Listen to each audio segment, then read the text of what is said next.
বাড়িটা একদম শ্মশানের সাইডে, কিন্তু আগে এখানে শ্মশান ছিল না। ওই জঙ্গি নদীটা যে সেই ভুবনপুরের ওখানে পাক নিয়েছে, ওখানেই ছিল আগের শ্মশানটা। জঙ্গলি নদীটা বেশ অস্থির, প্রতিবার ঠাঁই জোগাড় করে। আর নদীটা আস্তে আস্তে শ্মশানের ওখানে সরে চলে এসেছে, তাই আস্তে আস্তে শ্মশানটা সরে আসছে। তাই শ্মশানটা মেলাদূর সরে এসেছে। তো এই বাড়িটা শ্মশানের সাইডে একদম ফাঁকা, কেউ থাকে না। বাড়িটার চেহারা দেখে মনে হয় বহুদিন থেকে এই বাড়িটায় কেউ থাকে না। তাই বাড়িটায় কেউ থাকে না, দরজা জানলা একদম ভেঙে উঠেছে। মনে হচ্ছে কিছুদিনের মধ্যে বাড়িটা ভেঙে পড়ে যাবে। সব কিছু ভেঙে যাচ্ছে আস্তে আস্তে বাড়িটার। আর আস্তে আস্তে বাড়িটার দেয়ালও নোনা ধরে পড়ে যাচ্ছে। আর পাড়ার সবাই নাকি বলে বাড়িটায় ভূত থাকে, তাই ওটা দিয়ে কেউ যাতায়াত করে না। আর রাত হলে দরজা জানলাগুলো খটখট করে লড়ে। আর ভেতর থেকে ভেসে আসে ভয়ঙ্কর ভয়ঙ্কর আওয়াজ, শুনে যেন কেমন একটা ভয় লেগে যায়। যারা ওই বাড়িটার ওখানে একটা শ্মশান ছিল, ওখানে মরা নিয়ে আসতো, তারাই শুনতে পেত ওই আওয়াজ ভূতের। আর তারা নাকি বাড়িটায় ভূত দেখেছে। ওই গাছের ওপরে কটা জলজলি চোখ জ্বলতো, আর নিচে নামতো আর মিলিয়ে যেত, আর খুঁজে পাতো না ভূতগুনা কোথায় গেল। আর জলজলে চোখগুনা গাছ থেকে নেমেই বাড়ির মধ্যে ঢুকে মিলে গেল, আর খুঁজে পাওয়া গেল না ওই চোখ দুটোকে। বিশেষ কাজ ছাড়া এই শ্মশানের রাস্তায় পাড়ার প্রতিবেশীরা হাঁটে না, ওরা খুব ভয় পায় এই বাড়িটায় ভূত থাকে বলে। আমি শহরের একটা ছেলে, আর পরীক্ষার ছুটি কাটাতে মামার বাড়ি এসেছি কদিন মিষ্টি দই খাবো বলে। গ্রামে ভূত পেত আছে বলে এরমভাবে আমাকে কেউ মামার বাড়ির লোক বলেনি, তাই আমিও ভয় পাই না ভূতকে। সঙ্গী জুতে গেল দাসদের বাড়ির সন্ডু। সেই সন্ডু ওর মামার বাড়িতে বেড়াতে এসেছে ছুটি কাটাতে। আর কিছুক্ষণ দুজনায় কথাবার্তা বলাতে ভালো বন্ধু হয়ে যায় এবং ভালো সঙ্গীও হয়ে যায়। তার লেগে ওরা ঘুরতে ঘুরতে এদিক সেদিক ঘুরে বেড়ায়। আর বিলখালের সামনে গিয়ে গল্প করছিল ওরা দুজনা। এমন সময় পাড়ার চাকর পার্থর সাথে দেখা। বয়স হয়েছে পার্থর, কিন্তু শক্তি একদম পশুর মতন। আর পশুদের হাতের কাজ কেমন হয়, ওরও তেমনই পার্থর। তখনই বলল, কিরে ঠালারা, এখানে বসে হাওয়া খাট্টিট? তা আর ওদিকে ডাট না, ওদিকে ঢুট থাকে বুড়ে টিট, নাহলে ঢুটে টোটে টামড়িয়ে দেবে, তখন ডুসতে পারবি। তখনই আমি টাঠোর কটা শুনে ঠোড্ড করতে পারলাম না, আর ঠোঁটালাম টে ডিন্ডাবন।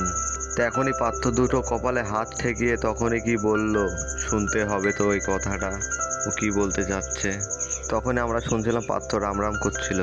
তখনই পার্থ বলে উঠল, কি জানি ওই বড়াতে কি আছে, ওখানে নাকি ভূত থাকে, তাই মানুষজন যায় না, তাই তোরাও ওখানে আর যাস না, বুঝলি তো।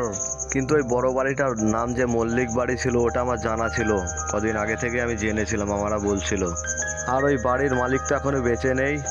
তখনই পার্থ তুতলা কথায় বলল, না না, ওটা ডেটে আটে, তোমরা ঢুল ডেকেটো। তাই এই যে তুমি বললে এক্ষণে বেড়াতে বেরো হবে, তোমরা এখনো টটি ঠেলে, বেটি না থাকলে বেড়াবে টিটোরে, এটাই তো হচ্ছে। আর ভূতেদের তো সূক্ষ্ম শরীর, তাই ওদেরকে কেউ দেখতে পায় না, বুঝেছো। ওরা মানুষকে দেখা দেয় না, আর মানুষকে দেখা দিলে ওরা মেরে দেয়। বুঝতে পারলে তোমরা আমাদের কথা? শুনতে ইচ্ছা হয় শোনো, না শুনতে ইচ্ছা হয় না শোনো, এতে আমার কোনো যায় আসে না। তোমাদের আমাদের ডলারটা আমরা ডলে দিলাম, এই হলো কথা, ডুডতে পেরেছো কি তোমরা? আর ওরা রাতে বেলায় তোমাদের কোনো একটা বন্ধুর শরীর নিয়ে দেখা দিতে পারে, তাই তোমাদেরকে মানা করছে ওদিকে কোনো জায়গায় ঘুরতে যাবে না, ঠিক আছে তো? আর ওই ভূতগুনাকে অমাবস্যার রাত্রিরে অনেক লোক দেখতে পেয়েছে, ওই সাইড দিয়ে ঘুরতে যাচ্ছিল তার লেগে, তাই ওরা আর বেঁচে ফিরেনি যারাই দেখতে পেয়েছে ওই ভূতগুনাকে। না, আমরা আর পার্থ তুতলার সাথে আর তর্ক করলাম না, ও তো একটা চাকর, ওর সাথে তর্ক করে আমাদের মুখ নষ্ট করে লাভ নেই। আমরা একটা শহরের ছেলে, একটা পড়াশোনা শিক্ষিত মান। তা বৃন্দাবন মারা গেলেন কি করে?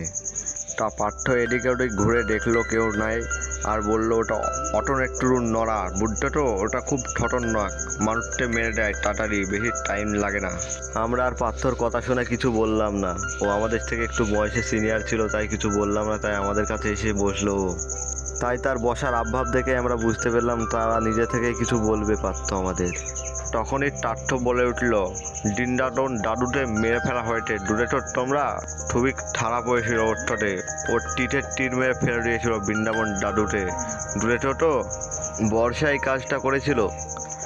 হ্যাঁ, ঠিকই ওই কাজটাই করেছিল, বুঝতে পারলে তো, ও খুব খারাপ নরক ছিল, এ টাললে ওকে নেড়ে দেওয়ার ডয়েছে আর নেড়ার ডমিটা ছিল তো ওর তার লেগে ঠয় মেরে ঠোঁটটা করে নেড়ে দিয়েছে ওটাকে।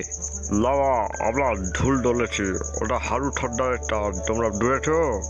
ও খুবই একটা তীরন্দাজ লোক ছিল, ও ডাকে মনে করতো মারবো তাকে মেরে দিত।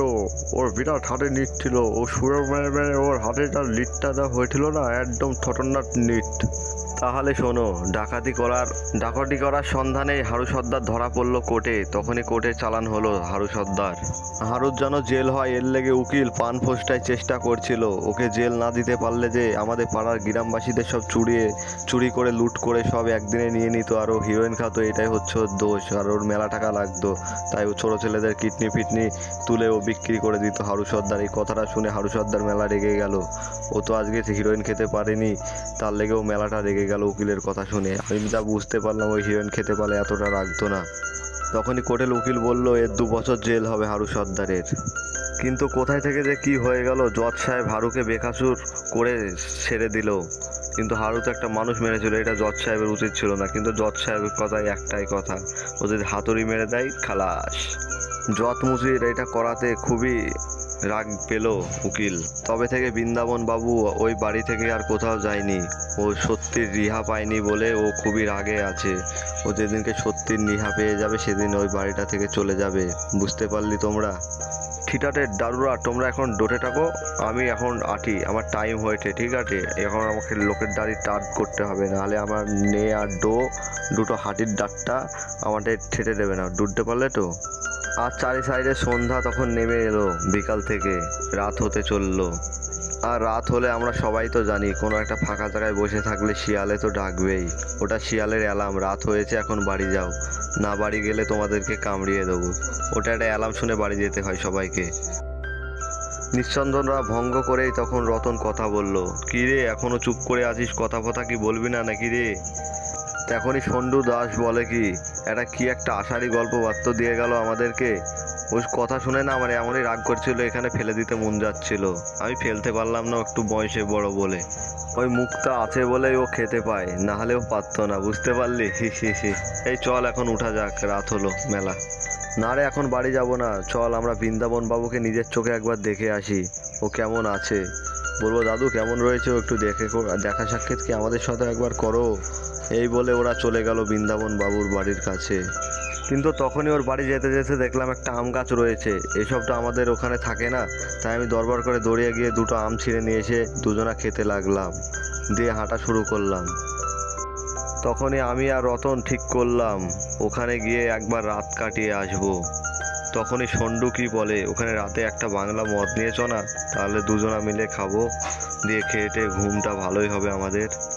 তখনই সন্ডু মুচি কি বাড়িতে কিছু বলল না, আর বাড়িতে বললে ওকে মদ খাওয়ার টাকা দিত না, তার লেগে সন্ডু মুচি কিছু বলল না, চুপচাপ বাড়িতে চলে আসলো। তখনই দেখলাম বিকাশ অ্যানাউন্স করতে এসেছে ওই ধাওড়া পাড়ায় নাকি কোনো একটা কিছু হবে। কি বেশ বলছে, একটু ভালো করে শুনতে হচ্ছে তো। তখনই শুনলাম রাসের মেলা হবে। এই কথাটা শুনে সন্ডু খুব আনন্দ পেল, বলল আমাদের তো ভালোই হলো, মেলা দেখার নাম করে পয়সা নিয়ে গিয়ে বাংলা খাবো। তখনই সন্ডু ওর দাদু দিদাকে বলল আমি পরের দিন সকালে ফিরবো, আমার একটু কাজ রয়েছে, ঠিক আছে? তখনই কথা মতন আমরা শিব মন্দিরে যখনই দেখা করলাম, তখনও প্রায় সন্ধ্যা নেমে আসেনি। তখনই রতন বলে উঠল, আলো থাকতে থাকতে চল মল্লিক বাড়ির উপরে উঠি বসিগা, চল এইসব জায়গা ফাঁকা নোংরা থাকবে, সাফসুফ করতে হবে তো। এই বলে দুজনা মল্লিক বাড়ির উদ্দেশ্যে রওনা দিল। মল্লিক বাড়ির গেট বরাবর যখনই গিয়ে পৌঁছালাম, তখনই অল্প অল্প আলো রয়েছে। এটা দেখে খুবই ভালো লাগলো আমাদের। সকাল সকালই পৌঁছে গেলাম। অবশ্য চারি সাইডে ঝাঁকড়া গাছপালা থাকলেও মল্লিক বাড়িটা কিন্তু অন্ধকারই রয়েছে, ওর ভিতরে আলো যাচ্ছে না। বাইরে একটু খোলামেলা ছিল বলে আলো লাগছিল আমাদের দেখতে। কিছুটা এগাতে কালো বিড়ালে ডেকে উঠল, দেখে আওয়াজটা শুনে একটু ভয় ভয়ই লাগলো, তা কিছু মনে করলো না। দুজনা থমকে একটু দাঁড়িয়ে এদিক সেদিক তাকাতে লাগলো। তখনই সন্ডুর মনে হলো আমার পাশ থেকে কিছু সরে গেল। তখনই রতন কিছু ইসি না পেয়ে টর্চটাকে বের করে এদিক সেদিক মারতে লাগে। তখনই রতন এদিক সেদিক টর্চটা মারার পরে কিছু দেখতে পেল না। ওখানে তো কিছুই নেই, তা কী দেখবে, ওখানে তো শুধু ভূতই রয়েছে, আর ভূত তো টর্চের দেখায় দেখা দেয় না। আর এই বলে রতন এগিয়ে চললো আস্তে আস্তে। আর তখনই নয়ডো একটু ভাবছিল, তারপরে নাইডু আসতে লাগলো। সন্ডুর একটু একটু ভয় ছিল তো, তাই ও পেছতে পেছতে যাচ্ছিল। রতনের কিছু হয়ে গেলে আমি পালিয়ে যাব, ওর মনে এইসবই চলছিল। আমি জানি ছোট থেকে অত না চিনলেও ওকে এই কদিনে আমি ভালো চিনেছি। তারপরে দুজনা গেটের সামনে চলে যায়। তখনই সন্ডু আর রতন দেখলো গেটে তালা মারা রয়েছে, কিন্তু তালাটা জং ধরা রয়েছে। এর লেগে তালাটা মেলার একটু খোলার চেষ্টা করলো। তারপরে একটু তালাটাকে হাত দিয়ে মোচড়াতেই তালাটা খুলে গেল, আর দুজনা ঘরের মধ্যে চলে গেল। তখনই রতন বলল, দাঁড়া সন্ডুকে। তখনই আমি রতনের কথায় দাঁড়িয়ে গেলাম। তখনই দেখলাম রতন একটা দিশলাই আর মোমবাতি বের করে জ্বালাতে লাগলো, ওটাকে দিয়ে জ্বালিয়েও ফেললো রীতিরকম। আর এদিক সেদিক দেখতে দেখতে ঘরের কোণে একটা চৌকি রয়েছে দেখতে পেল রতন। আর দেখলো চৌকির এক কোণায় কিছু বইও রয়েছে। তো মনে মনে ভাবলো এসব বই কোথায় থেকে আসলো। ও হতে পারে বুড়োটা মনে হয় পড়তো, এর লেগে বইটা রয়েছে। তখনই রতন বুঝতে পারলো এটাই মনে হয় বৃন্দাবন উকিলের বসার ঘর, নাহলে এত বই ডায়েরি থাকবে কেন। বলছি কি সন্ডু, তুই একটু দাঁড়া, আমি পাশের ঘরটা দেখে আসছি, ঠিক আছে? তখনই সন্ডু এসে চৌকির উপরে এসে বসলো, আর রতন গেল ঘর দেখার উদ্দেশ্যে। কি আছে ওই ঘরে, ফাঁকা রইলে আমি ওই ঘরটাই যাব। কিন্তু আমি এদিক সেদিক তাকাতে তাকাতে দেখতে পেলাম ঘরের মেঝেতে মেলা নোংরা পড়ে আছে। তো এখানে থাকতে হলে তো আমাদের নোংরাগুলো সাফ করতে হবে, তাই ঝাঁট দেওয়ার লেগে আমি কিছু খুঁজতে লাগলাম। তখন আমি মনে মনে ভাবলাম আমি কেন একা নোংরা সাফ করব, রতন শুদ্ধ আসুক, রতন আর আমি একসাথে নোংরা সাফ করে দুজনা এই ঘরে শুয়ে থাকবো। তারপরে কালকে মেলা দেখতে যাব। এই দেখতে দেখতে রতন দেখলাম আস্তে আস্তে চলে আসলো আমার ঘরের দিকে। তখনই রতন আমাকে এসে বলল, আর ওসব ঘর খুব নোংরা রয়েছে, আজকে দুজনে আমরা এই চৌকিটাই শোবো, ঠিক আছে? এই বলে রতন মোমবাতিটাকে ধুয়ে দিল। আর রতনের ব্যাগে একটা বিছানার চাদর ছিল, এটা বলে চৌকিতে বিছানার চাদরটাকে পেতে দিল রতন। মোমবাতিটা হাওয়ায় নিভে যাচ্ছে, টর্চটাকে জ্বালাও না। না, টর্চটার বেশি ব্যাটারি নেই, জ্বালালে চার্জ ফুরিয়ে যাবে, পরে কি দিয়ে দেখবি তখন। কাজে কোনো খাওয়ার প্রশ্ন নেই, এখন শুধু ওই বৃন্দাবন মল্লিকের আসার অপেক্ষা।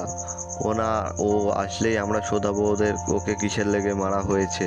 ওকে যদি দেখি ভালোভাবে মারা হয়েছে তা ভালো, আর ওকে যদি শুনি খারাপভাবে মেরেছে তাদেরকে আমরা শাস্তি দেবো, তার আত্মাটাকে মুক্তি দেবো, তার লেগে আমরা এসেছি এখানে। সন্ডু এই কথাটার উত্তরে কিছু বলতে গিয়েই থেমে গেল। তখনই সন্ডু ওসব কথা বাদ দিয়ে দেখলো বাইরে ঝড় উঠেছে, মেলা সুন্দর হাওয়া চলছে। একটু হাওয়া খেতে লাগলো জানালার সাইডে দাঁড়িয়ে দাঁড়িয়ে।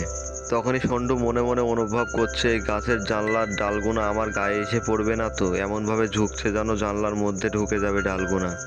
তখনই রতন বলে উঠলো, কিরে সন্ডু, ভয় পাচ্ছিস নাকি? আরে না না, সেরম কিছুই না। আমি মনে মনে ভাবছিলাম আজ রাতে ঘুমটা যেন একটু ভালোই হবে হাওয়াতে। তখনই সন্ডু জিজ্ঞেস করলো, কটা বাজো দেখো দিনই। দিয়ে টর্চটা দিয়ে দেখলো কটা বাজছে, তখনই দেখলো 8টা বাজছে। আয় শুয়ে পর, মেলা রাত হয়েছে, বলা যায় না মাঝরাতে যদি জাগতে হয় আমাদেরকে। এই কথাটা বলার পরেই দুজনা শুয়ে পড়লো কিছুক্ষণের লেগে, একটু বিশ্রাম নেওয়ার লেগে। আর রতন ঘুমিয়ে গিয়েছিল, আর সন্ডু পা লড়াচ্ছিল। আর তখনই সন্ডু শুনতে পেল কি রতনের নাক ডাকার আওয়াজ। আর ওর তো একদম মনে মনে বিরাটই রাগ হচ্ছিল, আমি তো এত নাক ডাকি না, তাই এর পাশে আমি ঘুমাবো কি করে এত নাক ডাকলেও। তখন আমি মনে মনে ভাবতে লাগলাম, এই রতন তো বিরাটই নাক ডাকছে, আমার তো রাতের ঘুম হারাম করে দেবে। তারপরে আমি একটা রতনের নাক ডাকার থেকেও একটা খারাপ আওয়াজ পেলাম, মনে হচ্ছে কোনো পাখি রাতে বেলায় ডাকছে। আর পাখির আওয়াজে নাইডু উঠে বসলো। ও কিছু বুঝতে পারলো না, তার লেগে ছটাফটা দিয়ে উঠে বসলো চৌকির উপরে। তখনই উঠে সন্ডু শুনতে পেলো কোনো একটা মানুষ কাঁদছে। তারপরে সন্ডু মনে মনে ভাবতে লাগলো, সাইডে তো শ্মশান, কোনো একটা মারা এসে মনে হয় পড়ে আছে, তাই শ্মশানে কোনো লোক এসে কাঁদছে। তখনই সন্ডু মনে মনে ভাবলো, এ তো একটা শিশুর কান্না, ছোট ছেলে আবার এত রাত্রে শ্মশানে এসে কি করে কাঁদবে, কেউ আবার ছেলে ধরাতে এসে ফেলে দিল না তো, একবার দেখবো নাকি গিয়ে। তখনই সন্ডু মনে মনে ভাবলো আমার একা যাওয়াটা উচিত না, তাই রতনকে ডাকতে লাগলো। তাই জোরে একটা ধাক্কা দেওয়াতে রতনের ঘুমটা ভেঙে গেল। তখনই রতন ঘুমের ঘরে উঠে ঘুম ঝরানো কথাই বলল, কিরে কি হয়েছে? ওই দেখো শ্মশানে একটা ছোট শিশু কাঁদছে, দেখো। মনে হচ্ছে, আমার যা মনে হচ্ছে ওটা ভূত হতে পারে না, ওটা কোনো একটা ছোট ছেলে কাঁদছে, একবার দেখবো নাকি গিয়ে সবাই মিলে দুজনা। আরে তুই কি গ্রামে নতুন এসেছিস নাকি? ওটা তো শগুনের বাচ্চার কাঁদার আওয়াজ, ওটা একদম মানুষের মতনই, বুঝতে পারলি তো? ওতে ভয় পাস না, ওটা শগুনের বাচ্চার কান্নার আওয়াজ। আর রতন এই কথা বলেই কথা শেষ করে রতনের পতন, ঘুমিয়ে গেল রতন আবার। তখনই সন্ডু মনে মনে ভাবতে লাগলো, আমি কি ঘুমিয়ে পড়বো নাকি? আর ওটা কি রতনের কথাটাই ঠিক? ওটা কি ছোট একটা বাচ্চা ছেলের কাঁদার আওয়াজ, না শগুনের বাচ্চার আওয়াজ? এটাই মনে মনে রতন ডিসকাস করতে লাগলো সারা রাত। তখন আমি কিছুটা ভাবার পরে আবার শুয়ে পড়লাম। কিন্তু শ্মশানের সাইডেই ভাঙা বাড়িতে আর ঘুম আসে এই কাঁদার আওয়াজে, তাই আর ঘুম আর এলো না কোনো মতে। আমার কিছুটা ভাবতে ভাবতে আমি দেখলাম মোমবাতিটা যেন কখন লিভে গেছে। কিন্তু মোমবাতিটা ধরানোর লেগে দিশলাই দরকার, আর ওটা রতনের ব্যাগে রয়েছে, আর ওইটা ব্যাগটা খুলতে গেলেও টর্চ লাইটটা লাগবে। আর ওখানে তো মাথার তলে ঘুমিয়ে আছে, কি করে নিয়ে আসা যায় টর্চটাকে, দিয়ে মোমবাতিটাকে ধরানো যাবে? তখনই রতনী ওইসব কথা বাদ দিয়ে মনে মনে ভাবতে লাগলো এই বাড়িটায় যে কত রকম ভৌতিক ঘটনা আছে আমরা নিজেও জানি না। ওই পাত্র কি কথাটা ঠিকই বললো নাকি? এই বাড়িতে কি ভূতই রয় এক সময়? আমারও হালকা হালকা এবার ভয় লাগছে পাত্রর কথাটা শুনে। তখনই সন্টু মনে মনে ভাবলো আমরা তো এখানে দুজনা রয়েছে, আমাদের ভয় কিসের? ভয় আমাদের আশা করি লাগবে না। তখনই সন্টু একটা ঘর খোলার আওয়াজ পেল, আর মনে হলো শব্দটা পাশের ঘর থেকেই আসলো। তখনই সন্টু বুঝতে পেরেলো আমার গায়ের সাইড দিয়ে একটা ঠান্ডা হাওয়া গেল, তার লেগে খুবই ঠান্ডা মনে হলো আমার। ওই ঠান্ডাটা কি ভূত নাকি হাওয়া, আমি তো কিছুই বুঝতে পারছি না রাতে বেলায়। আর সবারই ঠান্ডা হাওয়া পেলে সবারই ঘাম শুকিয়ে যায়, আর আমার ঠান্ডা হাওয়াটায় ঘাম বেরোতে লাগলো। আমি মনে মনে ভাবলাম কি মুখ নিয়ে রতনকে আবার ডাকতে লাগবো, আবার ডাকবো, আবারও ফালতু কথা বলে আমাকে ঘুমিয়ে দেবে। এবার সন্টু পাথর কথাগুলো মনে হলো, আস্তে আস্তে মনে হচ্ছে সন্টু বিশ্বাস করছে, আর ওটাই হয়েছে, যেটা বলছে ওটাই হচ্ছে। তখনই সন্টু মনে মনে ভাবতে লাগলো আমার বিছানায় এভাবে শুয়ে থাকাটা উচিত না। তারপরে সন্টু দেখলো কি একটা কি গেল ওর সামনে দিয়ে, ও হালকা হালকা ভয় পেয়ে গেল, এবার ফুল ভয় পেয়েছে, হালকা না।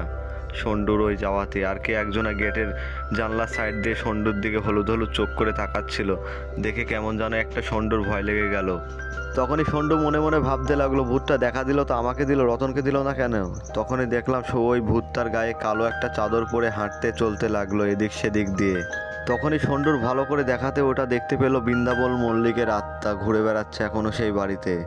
আর সন্টু দেখতে পাচ্ছে কি সে বৃন্দাবন মল্লিক মাঝে মাঝে থামছে, চলছে, ঘুরছে, ফিরছে, আবার তাকাচ্ছে, টুকি মারছে আমার দিকে। দেখে এটা খুব দেখে ভয়ও লাগছে, আমাকে ভয় পাওয়ানোর লেগে এটা করছে নাকি বৃন্দাবন মল্লিক।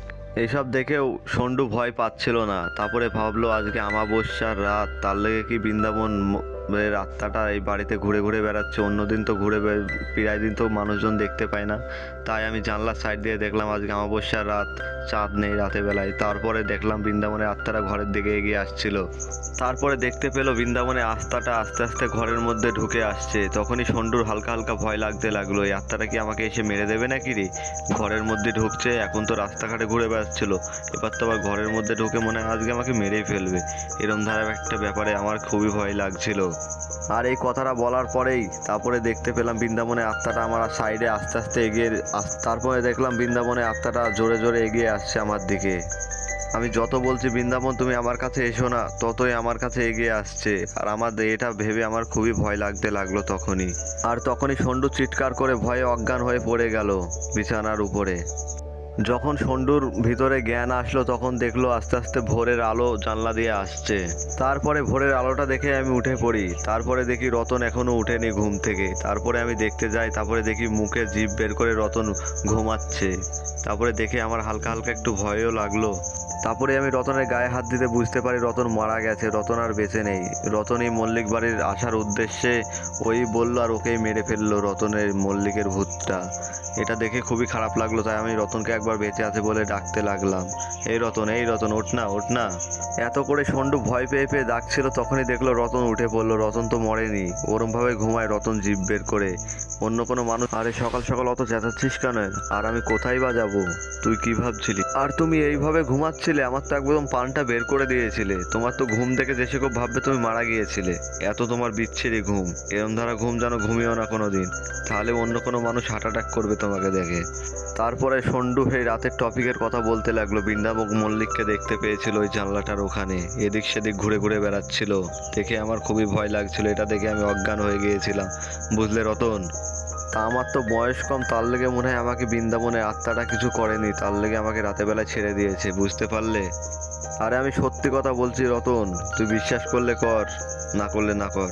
একটু রতন মুখ বেঁকিয়ে কিছুক্ষণ কিছু ভাবছিল। তারপরে বলে উঠল রতন, আমার এক সর্বনাশে ঘুম হয়েছে, তা ঘুমিয়ে গেলে আর জ্ঞান থাকে না, শালা এর কোনো ওষুধও পেলাম না। তাহলে ঘুমের একদিনকার ঘটনা শোন। একদিন কি স্কুলে পরীক্ষা দিতে দিতে ঘুমিয়ে পড়েছিলাম, তারপরে শুনতে পেলাম কি স্কুলের মাস্টার আমাকে ডাকছিল। তখনই দেখলাম পরীক্ষার তো টাইম শেষ হয়ে গেছিলো, তাই আমাকে বাড়ি যাওয়ার লেগে বলছিল একদম টাইমটা দেখ, তারপরে বাড়ি চলে যা উঠে। এটাই হলো সর্বনাশে ঘুমের কাজ আমার। তখনই সন্ডু এই কথাটা শুনে খুবই খারাপ ভাবলো রতনকে। তখনই সন্ডু এই টপিক ছেড়ে দিল আর কালকেকার রাতেকার কথা ভাবছিল। ওই কথাটা সন্ডুর মন থেকে যেন একদম গেঁথেই গিয়েছিল, যাচ্ছিলই না। তখনই সন্ডু কিছু ভাবাভাবি করে বলতে লাগলো, চলো চলো বাড়ি যাই, ওখান থেকে ভালো লাগছে না আমাদের। ঠিক আছে সন্ডু, আমরা একটু পরে বাড়ি যাবো, একটু দিনের আলোতে একটু ঘরগোনা ঘুরে ঘুরে দেখেলি, বুঝতে পারলি তো, ঘরে যদি কিছু একটু সোনা দানা থাকে তাহলে একটু ভালোই হয়ে যাবে আমাদের। তারপরে সন্ডুর চোখ পড়লো বইগুনার দিকে সূর্যের আলোতে। তখনই সন্ডুর চোখটা পড়লো বইয়ের দিকে, আর তখনই দেখতে পেলো দেয়াল ফিয়াল আস্তে আস্তে ছাদ সবই ভেঙে গেছে, সব দেখতে পাচ্ছে। এদিক সেদিক দিয়ে ঘরের সব জল পড়ছে, খুবই খারাপ অবস্থা বাড়িটার। আর ওই সাইডে একটা আলমারি রয়েছে, এদিক সেদিক তাকিয়ে দেখছে কিছু আছে কি ঘরের মধ্যে, রহস্যমান জিনিস। তাই খুঁজে পেলে আমরা সমাধান করতে পারবো, ওই ভূতটাকে মুক্তি দিতে পারবো, আর আমরাও খুব খুশি হব। দেখা যাক কিছু জিনিস আমরা খুঁজে পাই কি। তারপরে মনে মনে সন্ডু ভাবতে লাগলো, এখানে তো কিছুই নেই, আর আমরা কী বা পাবো। কিছুক্ষণ পরেই শুনতে পাই রতন যেন পাগলার মতন হাসতে লাগলো। আমি জিজ্ঞেস করলাম, কিরে রতন এত জোরে জোরে হাসছিস, কি পালি তুই? কিছু কি রহস্যমান জিনিস পেয়েছিস নাকি? তা বল, কালকে মেলায় যাব ঘুরতে, টাকা পয়সার আমাদের একটু দরকার, তাহলে ওটাকে বিচে দেবো যাওয়ার সময় বাড়িতে। আর তখনই রতন জোরে জোরে হেসে বলল, এই দেখ কালকেকার রাতের সেই তোর বৃন্দাবন মল্লিক এখানে বসে রয়েছে, তুই দেখে যা তাড়াতাড়ি এসে। সে আবার কি, বৃন্দাবন মল্লিক এখানে বসে রয়েছে? আর ওই ঘর থেকে আমি ছুটতে ছুটতে এসেই দেখে আমি অবাক ওই জিনিসটাকে। ওটা কি জিনিস আমাকে তো ভালো করে দেখতে হচ্ছে না। আর তখনই তাকাতে দেখতে পেলাম একটা বাদুড়, ওই বাদুড়টার গায়ে একটা চাদর রয়েছে না। তারপরে সন্ডু ভাবতে লাগলো, এটা তো সে ভূত না, ওর চোখ তো হলুদ ছিল আর এর চোখ সাদা, এটা কি করে হতে পারে? তারপরে সন্ডু মনে মনে ভাবতে লাগলো, ওটা ভূত না, ওটা কিভাবে ওই গায়ে ওটা চাদরটা জড়িয়ে গেছে। তাই চাদরটা সারা জীবনকার মতন আমরা যদি না খুলে দিই তাহলে চাদরটা খুলতে পারবে না। আর এটা ভেবে সবাই লোকজন ভাবতো এই ঘরটায় ভূত রয়েছে, ওটার বেশি দিন বাঁচতো না এই চাদরটাকে না খুলে দিলে আমরা। আর এই জিনিসটা দেখেই দুজনে আমরা হেসে উঠলাম, হ্যাঁ। তার লেগে তোমাদের বলছি, এরম ধারা কোনো বাড়ি ঘর পেলে একবার ঘুরে দেখে এসো। সব জায়গায় তো ভূত থাকে না, এরম ধারা কোনো জিনিস পশু পাখির গায়েও জামা কাপড় আটকে এটাও হতে পারে। তাই জিনিসটাকে দেখাই ভালো। ওটা যদি পাখি হয় তোমরা যদি বাঁচিয়ে দাও তোমাদের মেলা পুণ্য হতে পারে। আর এখানেই শেষ করলাম আমার গল্প। আর গল্পটা কেমন লাগে, আমার গল্পগুলো কেমন লাগে কমেন্টে জানিও। এত সুন্দর সুন্দর ভিডিও দেখার লেগে চ্যানেলটাকে সাবস্ক্রাইব করো তোমরা সবাই মিলে। এরম ধারা সুন্দর সুন্দর ভিডিও আমার চ্যানেলে প্রতিদিন আপলোড হয়।